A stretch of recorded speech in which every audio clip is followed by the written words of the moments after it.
Good, beautiful morning, guys. Welcome to my new home gym. I just moved.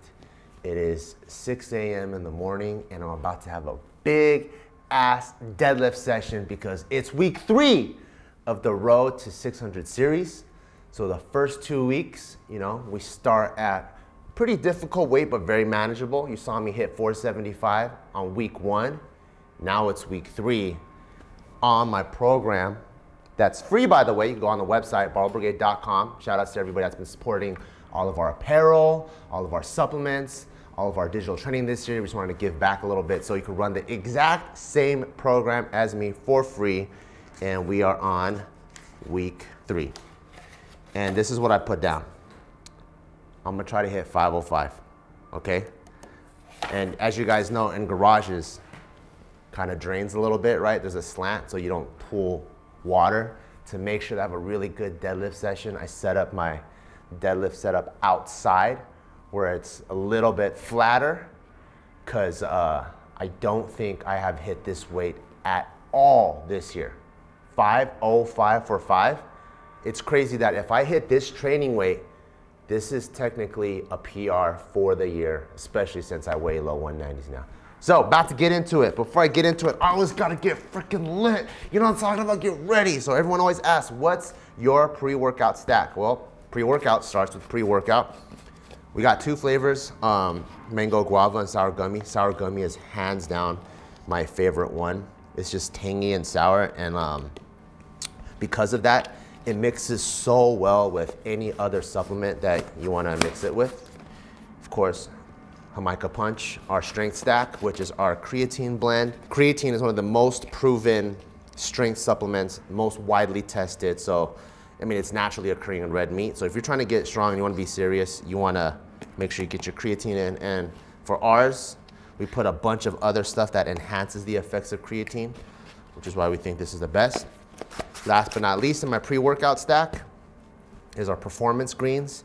In addition to being the easiest way to consume your veggies and your greens, because we got 6 superfoods in here, we also have dynamine. Dynamine, think of it as like a cousin to caffeine, except it's stimulant free.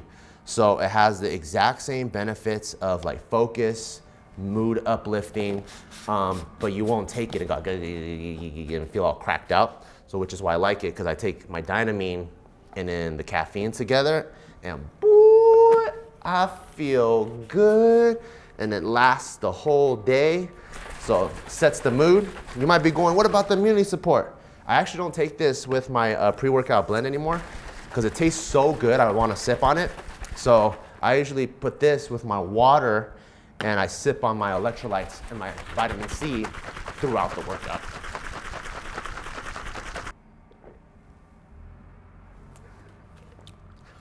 So I got my routine down to a science. I take my pre-workout stack.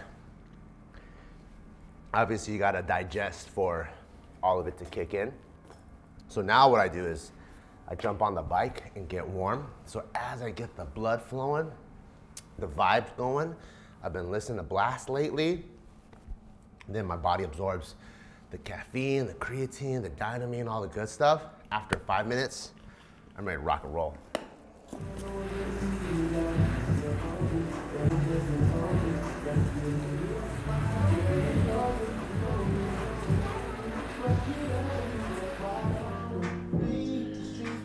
All right, now I'm nice and warm.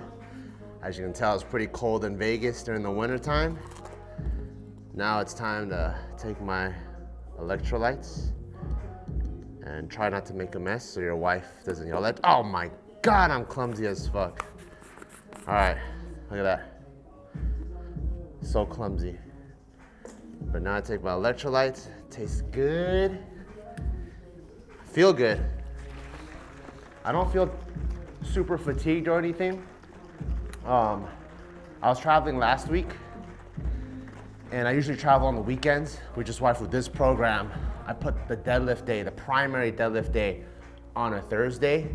Because a lot of it is strategic programming, right? Like if I know a lot of my trips are gonna be on the weekend, then it's not in my favor if I put my main day like on a Monday or Tuesday. So I'm really trying to get after the deadlift So the whole programming and structuring of the program is to help me optimize that. So I was fatigued on Monday, but it's been Tuesday and Wednesday and I feel pretty good. So I'm glad I put that main deadlift day on a Thursday so I can feel nice and fresh, get hydrated, ready to rock.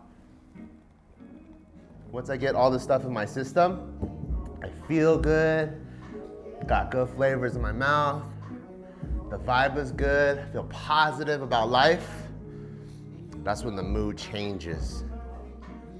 Cause now it's time to get serious. Now it's game time.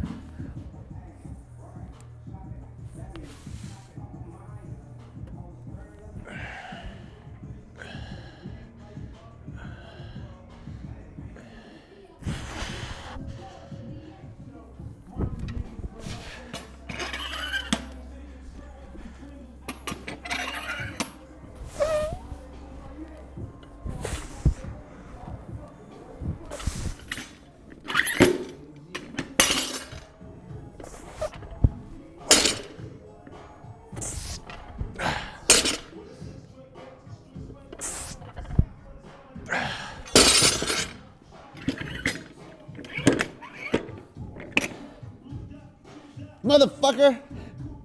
I ate my hoodie string. See, this is the thing these world champs, they don't show you. Shit like this doesn't just happen to me, all right? Happens to John Hack, Russell, all these people. Just because we caught it on this camera makes me look all clumsy. But, oh my God, look at that. Feeling good. Feeling good, boy. God, motherfucking bitch again.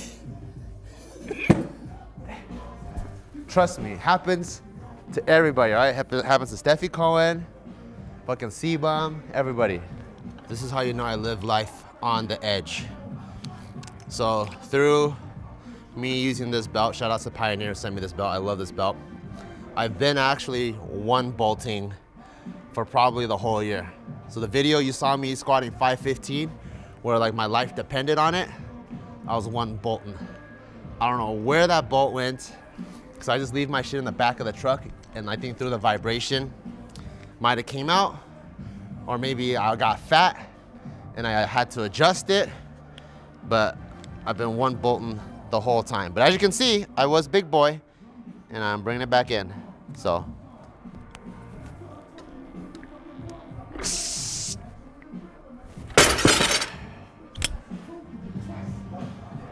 So I usually set up the camera, even if I'm being recorded, because anything past 4 plates, my body can't really tell the difference, it just feels heavy as fuck. So I like to set up a camera so I could have like a little speed check. And that way, even though I have a prescribed weight that I want to hit, at the end of the day, I got to train according to how my body's performing in this session, so I don't overshoot, over fatigue myself. So we'll review it together. Nice little brace. Okay, so far, not bad. I would say when I'm pulling, I probably need to pull back a little bit more. I feel like I'm pulling too perfectly straight up and down. And the problem with that is, if the weight gets heavy and I misgroove an inch this way, it's gonna like staple me. So gotta pull back a little bit more. Also kind of adjustment, right? Like we're training at home, so it's not like Barbell Brigade or any other gym where it's like way flatter. Like we got driveways and garages and stuff, and I haven't found the flattest spot yet, so we're making it work. But I am determined to hit 505 today for 5 Motifuka.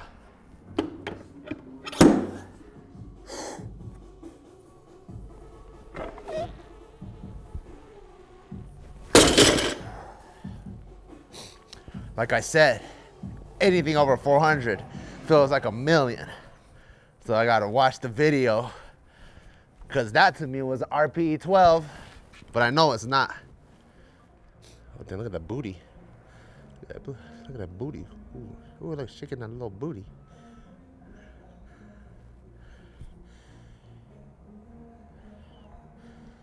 Okay.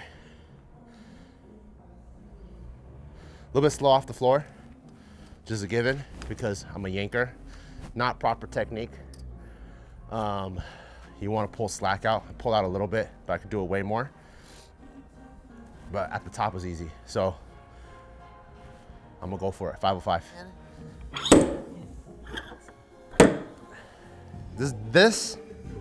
So anytime it gets to like 485, 495, 500, it's that motherfucker weight, you know? Like everyone has that motherfucker weight where you're like, oh, this is gonna be a motherfucker. It's not one of those things where you could text and lift at the same time, or you could think about what you wanna do later.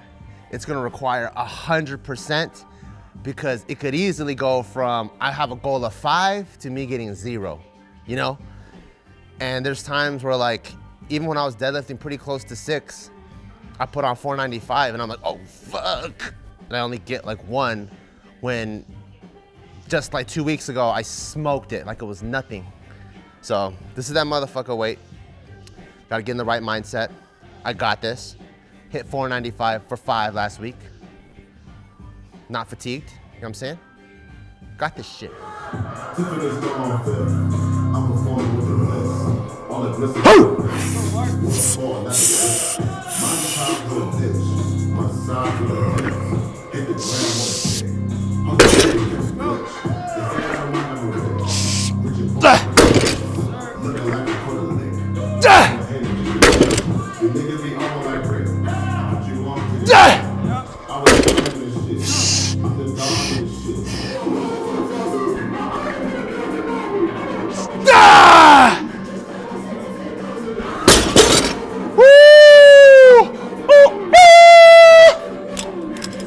Thank you, ASAP Ferg. Damn. That was a rough ride though. I gotta get used to the whip on this bar. Bought it used.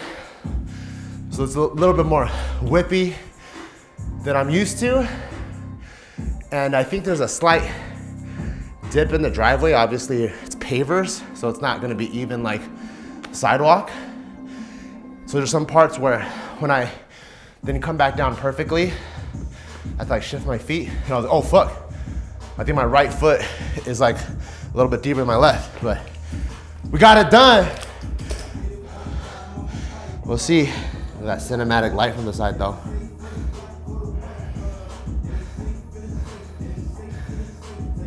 A little bit slow off the floor, but finished strong, which is good. 2, 3, nice.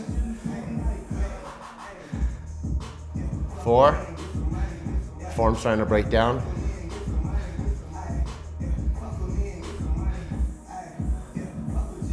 Not too bad.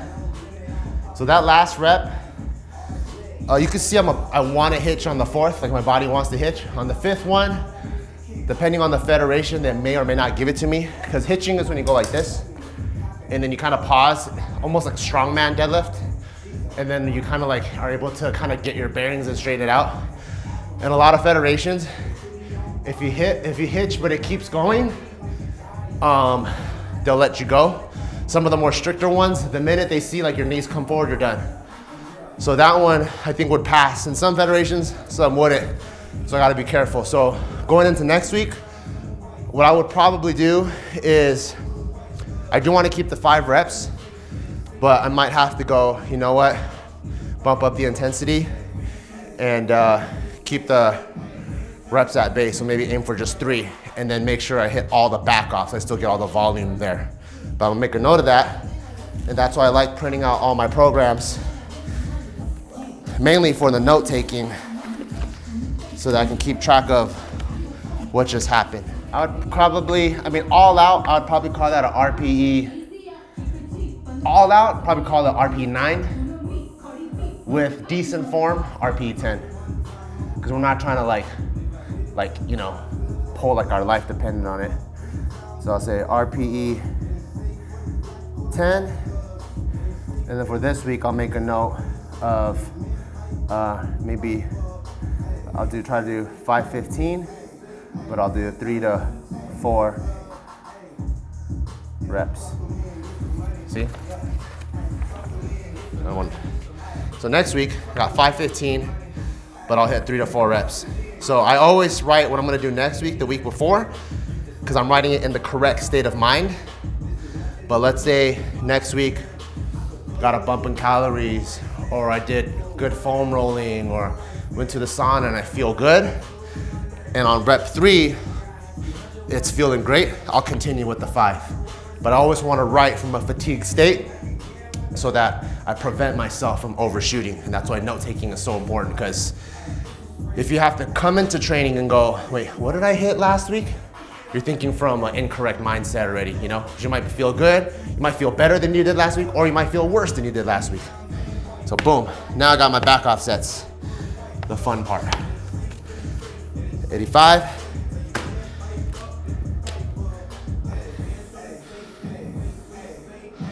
So back off sets, I got 505, 85%. So I got 430 for 3 sets of 5.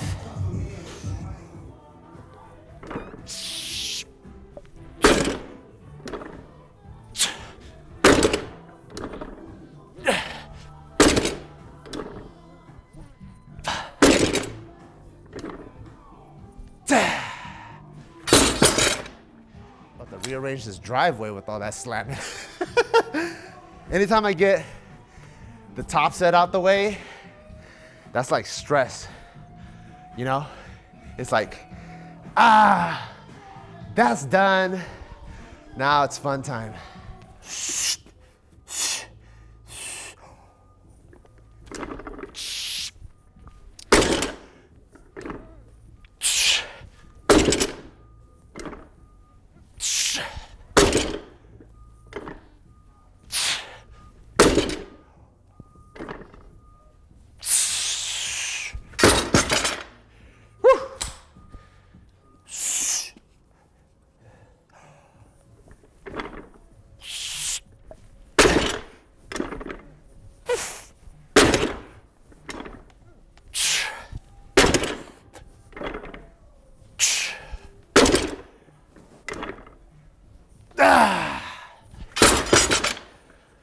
Done. Daisies. All right, next up, got some front squats. Front squat action. Front squats, I've been just trying to maintain the same weight week to week, because I pretty much give all my effort to the deadlift. So I've been wanting to go like, you know, 185, 190, 195, but I just pretty much just stick to 185. Because the like pre-fatigue factor is actually increasing the intensity here without having to increase the weight. So it's got 3 sets. Oh fuck, I hurt my wrist. So got this too. So many little injuries.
Damn.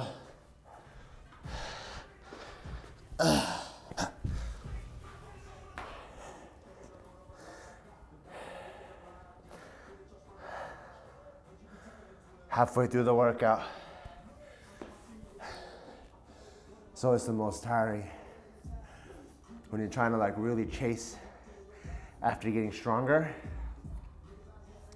Like maintaining is much easier. You could probably do a maintenance workout in like 45 minutes, get everything done, because you're not trying to push yourself to achieve more. But when you want to get stronger, the training gets more difficult because you're trying to like move an inch every week so that 12 weeks, 16 weeks, or 8 weeks, for this matter, you're 1 foot further, you know? So that's why it's like, it's literally like doing the splits. Like, oh, I can do this much, but I want to do the splits in 8 weeks. Well, shit, the next week is like this. Next week is like this. Next week is like this. I can't do it anymore, but you gotta go again. Like that. Whoo.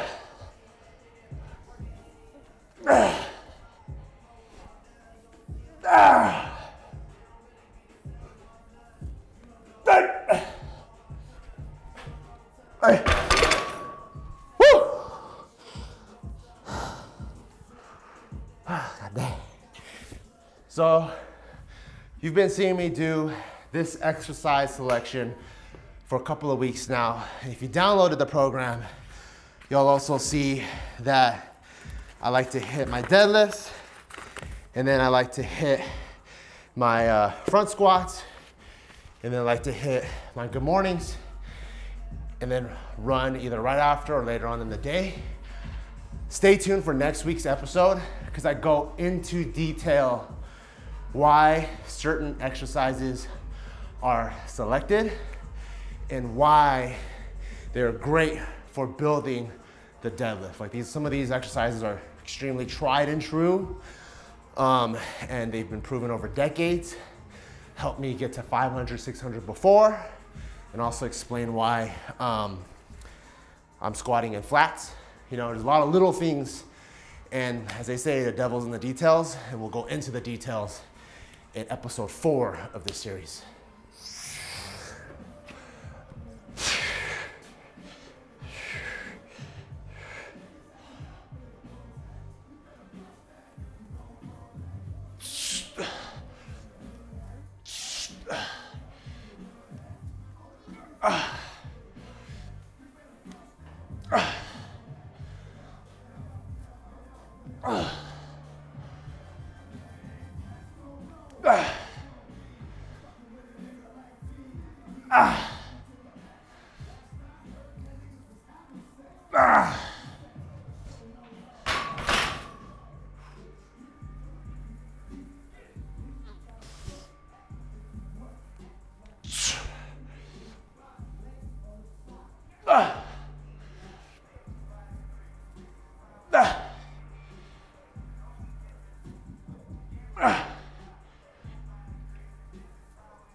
Bam! All right, guys, that was episode 3 of this series. You guys saw me pull a PR for 2022. Might even be a lifetime PR for under 200 pounds. I don't know, I'm too old. I have too many numbers to keep track of, but 505 for 5, weighing like 192, 193-ish. Extremely happy. Tells me I'm on track for a big pull for them this year. My goal is 600, but we're trying to do a lot in 8 weeks, so we'll see. Don't forget, next week's episode, I go into full detail as to why these exercises are selected in the order that they are. And also, if you're looking for a program that's free to close out the year, make sure you go check it out. Go to barbellbrigade.com, download the week deadlift focused power building program where we focus on your deadlift, but make sure everything else stays jacked. You know what I'm talking about? See you guys next time. Peace.